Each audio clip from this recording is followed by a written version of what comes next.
L'évaluation de l'état de stock. Comme je dis, ce cours vise à permettre aux apprenants de connaître la méthode de l'évaluation des stocks.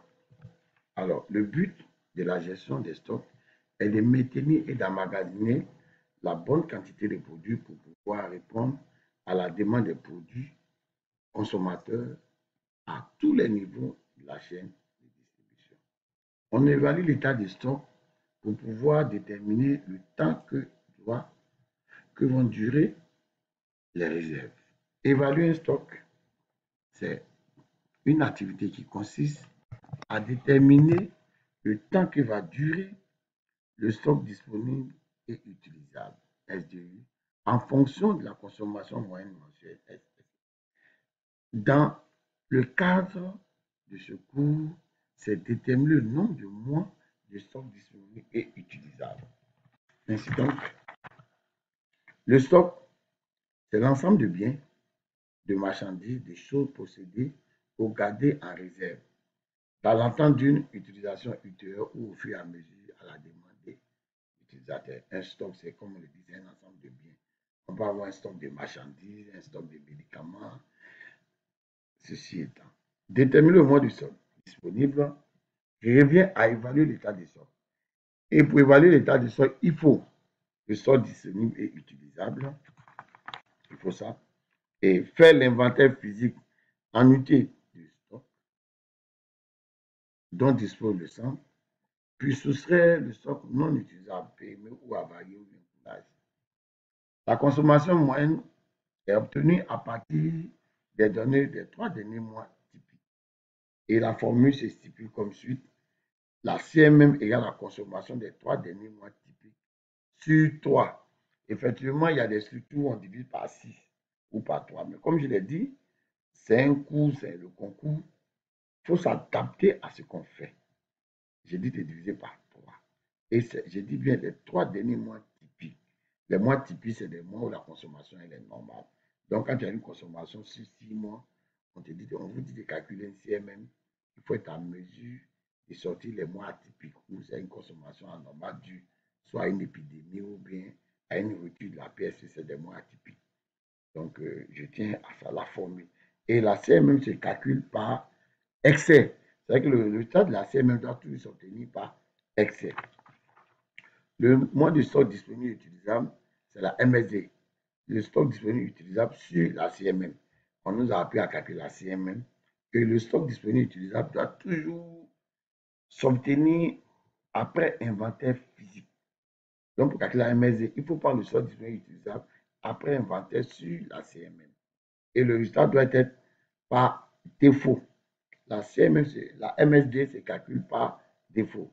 Comme récapitulatif du cours, il faut définir correctement les thèmes liés à l'évaluation des stocks, déterminer le nombre de mois de stock disponibles, énumérer les documents de référence pour faire une bonne évaluation de l'état des stocks. Le prochain cours, nous allons parler de l'estimation des besoins. Alors, ce cours aussi vise à permettre aux apprenants de déterminer les besoins en contraceptif ou au niveau opérationnel. Effectivement, j'ai pris contraceptif parce que, bon, comme je l'ai dit au début du cours, j'ai séquencé, j'ai pris cette année une étude qui parle de la gestion des médicaments, la santé de la reproduction. Parce qu'ils ont tendance, les étudiants ont tendance à, les candidats ont tendance à prendre les anciens cours et puis s'intéresser. Donc, j'ai fait ce changement pour dire que le cours de l'année passée n'est pas lié à ce cours de cette année. Donc, on va définir le stock de sécurité. C'est le stock de produits nécessaires pour prévenir d'éventuels changements dans le pipeline, surconsommation, dommages ou autres événements. Effectivement, le stock de sécurité, ça met en sécurité. C'est le stock qu'il faut avoir pour ne pas tomber en rupture. Donc, estimation correcte des besoins, c'est de faire une plaidoirie pour la mobilisation des ressources, de prévenir les ruptures, les surstockages et une meilleure sécurisation des produits. Ces éléments concernent soit le stock disponible et utilisable SDU, le mois de stock disponible la MSD, le délai de livraison ou temps d'attente et enfin le stock maximum. Donc, le formule de calcul de stock maximum, c'est toujours stock maximum égale à CMM qu'on connaît, multiplié par le niveau maximum. Le niveau maximum, c'est l'amplitude de consommation en fonction de la grandeur de sa structure. Donc, ça va, c'est des valeurs qui sont souvent déterminées. On parlait de 1, 1,5 jusqu'à 2 en fonction du niveau de la structure. Si tu es dans un village, ton niveau peut être le moins que tu peux avoir pour faire tourner tes produits. La formule de calcul de la quantité à commander. Donc, la quantité à commander égale à CM multiplié par le niveau que j'ai dit qui est N, le niveau maximum qui est N, moins la SDU qu'on connaît. Un nombre de moins du niveau de maximum, le nombre de moins que le niveau maximum doit avoir de chaque produit. La quantité à commander aussi est égale au maximum moins la SDU. Alors, vraiment, comme récapitulation, il faut que vous compreniez que bon, la quantité à commander, il faut s'abstenir à connaître ce que c'est que la CMM, le stock disponible et utilisable, et puis le stock maximum ou bien le stock minimum. Comme prochain cours, nous allons parler du système de matière maximum, minimum. Ce cours, il a été introduit réellement dans la santé de la reproduction. Parce que nous savons bien que toute rupture des produits de la santé de la reproduction a des conséquences incalculables. Tu es sage-femme, tu es dans un village, si tu as un manque des produits de la santé de la reproduction, c'est-à-dire les pilules, et que la femme ne peut pas prendre parce qu'elle ne peut pas tomber enceinte, les conséquences, vous le comprenez bien. Donc, c'est un chapitre qui est très important, comme elle le dit. Ce cours vise à permettre aux apprenants de connaître le système de contrôle d'inventaire maximum minimum. Alors, c'est un système qui veille à ce que les quantités en magasin se situent dans une fourchette préétablie. La borne supérieure de cette fourchette est la quantité maximum et la borne inférieure est la quantité minimum. Alors, les paramètres de fonctionnement, on a la période de revue, on a la commande régulière, on a le délai de livraison, seuil de sécurité, point de commande d'urgence, niveau de stock maximum, niveau de stock minimum. Ce sont les paramètres de fonctionnement du système d'inventaire maximum, minimum. Alors, un système de contrôle d'inventaire nous aide à déterminer quand on doit passer une commande, déterminer la quantité à commander ou envoyer. Alors, comme définition, la réception est le passage de la propriété des produits de celui qui les livre à celui qui les reçoit. Le but de la réception est de s'assurer de la quantité et de la qualité des produits reçus. Comme je l'ai dit, quand tu passes une commande, il faut s'assurer de tout cela. Avant de recevoir les produits, il faut s'assurer que l'espace disponible est suffisant, préparer et nettoyer le local, prévoir la manutention. La manutention, c'est tout ce qui est la paperasse, la documentation pour une bonne réception.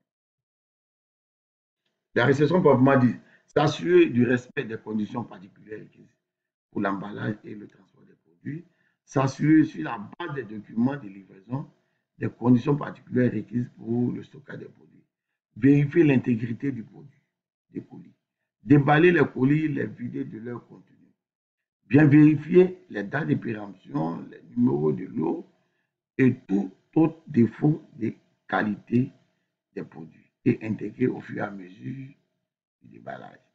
Ranger les produits par ordre alphabétique sur l'aire de réception. En fait, veiller à la conformité des médicaments, compter les médicaments et les ranger dans l'eau, par l'eau, chacun selon sa spécificité. Rangement sur palette, rayons, chambre froide. Vérifier la conformité, qualité et identité des produits. Et sanctionner par rapport au bordereau de livraison. Remplir les formulaires de réception en nombre d'exemplaires correspondant au nombre de membres du comité de supervision. Dater les formulaires, les faire signer par chaque membre du comité de réception qui gardera une copie. Enfin, établir un procès verbal de réception. S'il y a des manquants, notifier sur le bon de livraison et entreprendre les procédures de réclamation. Si les incidents ne sont pas importants, garder les produits et en tenir compte dans sa prochaine commande. S'il s'agit de stocks importants, il faut retourner les excédents, signaler le bon de livraison et excédent constaté.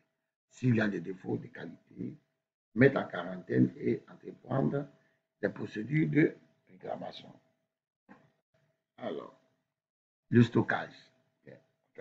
Le stockage, c'est une activité qui consiste à garder les produits dans les conditions requises afin de préserver la qualité des produits et faciliter leur gestion en entendant leur utilisation. Comme récapitulatif du cours, il faut définir la réception, énoncer le but de la réflexion, connaître les procédures d'une bonne réception, définir le stockage, énoncer les directives d'un bon stockage. Assurer la qualité des produits.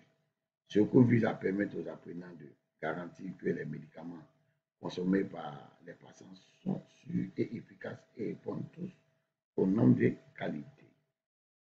Alors, la définition, c'est l'ensemble des mesures prises pour garantir qu'un produit soit sûr, efficace, la qualité acceptable pour les patients, depuis sa mise au point jusqu'à son utilisation par le patient. Alors, la qualité, effectivement, maintenir la qualité des produits pendant le stockage et l'achat. Inspecter les colis, vérifier que l'intégrité à la réduction de dommages est apparente. Déballer les colis, les vider de leur contenu jusqu'à avoir le fond. Bien vérifier les dates de péremption des médicaments au fur et à mesure du déballage. Placer les médicaments par ordre alphabétique sur les cartes tracées sur le sol. Comparer la liste des médicaments reçus à la liste nationale des médicaments essentiels par niveau. Compter les médicaments dans les cases. Comparer les chiffres avec ceux du bon de livraison. Les quantités de médicaments réceptionnés doivent être conformes. Noter les chiffres sur 3 formulaires de réception. Dater les formulaires et les faire, dater les 3 formulaires et les faire signer par chaque participant à la réception qui gardera une copie. Les éléments qui affectent la qualité. On a le manque d'hygiène, la température, l'humidité et la lumière. Suivant la qualité des produits pendant le stockage. Détecter les altérations éventuelles pour tous les médicaments. Conditionnement cassé ou déchirure. Flacon, bouteille, étiquette manquant et incomplète. Ceci étant dit, effectivement, quand vous avez des produits dans vos réserves, il faut surveiller la qualité des produits. Voir si les produits sont de bonne qualité, si les produits sont conditionnés dans de bonnes conditions. Donc, ceci étant, voici un peu ce que je tenais à vous dire sur ce chapitre pour que vous imprégniez tous. Effectivement, comme je l'ai dit, la gestion de justice, c'est ce que vous faites tout le temps. Alors, comme conclusion, il faut que je vous dise que voilà, vous faites toujours la gestion logistique. Lisez beaucoup, ne sortez pas trop du cours parce que c'est des choses que vous voyez tout le temps. Vous êtes toujours tout le temps imprégné. Vous faites toute la logistique sur vous, au bureau, partout. Donc, je pense que c'est quelques cours que j'ai donnés pour que vous approfondissiez vous-même avec méthode CMLMD, vous me faites de vos propres recherches. Mais attendez-vous bien sûr à lire et à faire des exercices.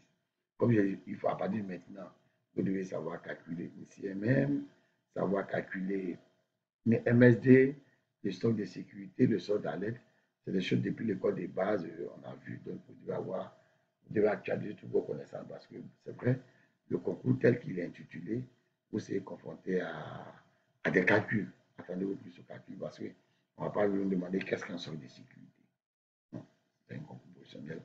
C'est des cas pratiques qu'on va vous donner. Mais pour parler des cas pratiques, il faut avoir des notions de tout. Donc, merci pour votre compréhension, votre attention. Et puis voilà, on a à tantôt. Merci beaucoup.